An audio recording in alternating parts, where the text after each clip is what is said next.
যেসব পাবলিক আমার মতন একটু পেটুক তারা বুঝতে পারবেন যে কোন জিনিসের সাথে কোন জিনিসটা কম্বিনেশন ভালো হয়। বাড়িতে লুচি হচ্ছিল, অমনিই মনে হলো বানানো যাক কুমড়োর ছক্কা। প্রথমে আমি নিয়ে নিয়েছি শুকনো কড়াইয়ে জিরে, গোলমরিচ, শুকনো লঙ্কা। এটা হালকা ভেজে একটা মশলা তৈরি করে নেব। একটু নাড়াচাড়া করে পরে আমার একটা ছোট্ট হামালদিস্তার মধ্যে ওইগুলোকে কনভার্ট করে কুটে নেব। এরপর নিয়ে নেব সর্ষের তেল, তার মধ্যে দিয়ে দেবো কিছুটা পাঁচ ফোড়ন।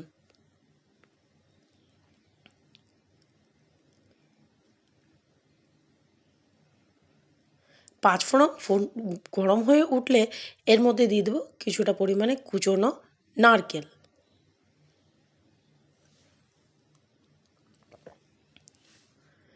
নারকেল ভাজা হয়ে গেলে এর মধ্যে দিয়ে দেবো কুচিয়ে রাখা আলু। ব্যাস একটু নেড়ে চেড়ে এর মধ্যে দিয়ে দিতে হবে কেটে রাখা কুমড়ো।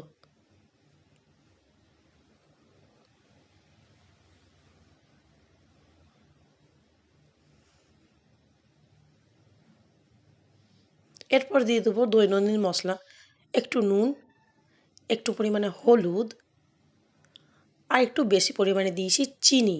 আপনারা যেমন মিষ্টি খাবেন সেই হিসেবে চিনিটা দেবেন। আমার বাড়িতে একটু বেশি মিষ্টি খাই তাই চিনিটা বেশিই দিয়েছি।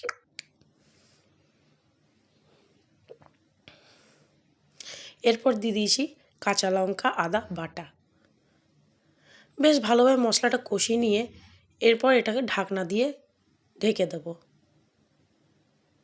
কুমড়োতে বেশি জল দেওয়ার প্রয়োজন হয় না, কারণ কুমড়ো থেকে এমনিতেই অনেকটা জল বেরিয়ে যায়। চেষ্টা করবেন যতটা পরিমাণ কম জল ইউজ করা যায়, তাহলে কুমড়োর তরকারিটা খেতে কিন্তু দারুণ হয়। এরপর দিয়ে দিয়েছি ভেজানো ছোলা। ব্যাস এবার ঢাকনা দিয়ে বেশ ভালো করে সেদ্ধ হতে দেবো।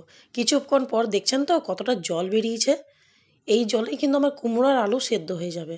এইভাবে ঢেকেই বারবার করে ঢাকনা দিয়ে দিয়ে কুমড়ো তরকারিটা তৈরি করে নেব। আবার কিছুক্ষণ পর ঢাকনা খুলে দেখি জলটা অনেকটাই রয়েছে। তো ব্যাস এবার গ্যাসের ফ্লেম একটু উসকে জলটাকে একটু শুকিয়ে নিতে হবে।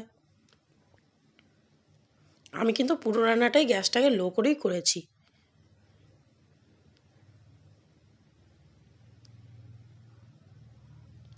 জল একটু শুকিয়ে গেলে এর মধ্যে দিয়ে দেবো সেই ভেজে গুঁড়ো করে রাখা মশলাটা।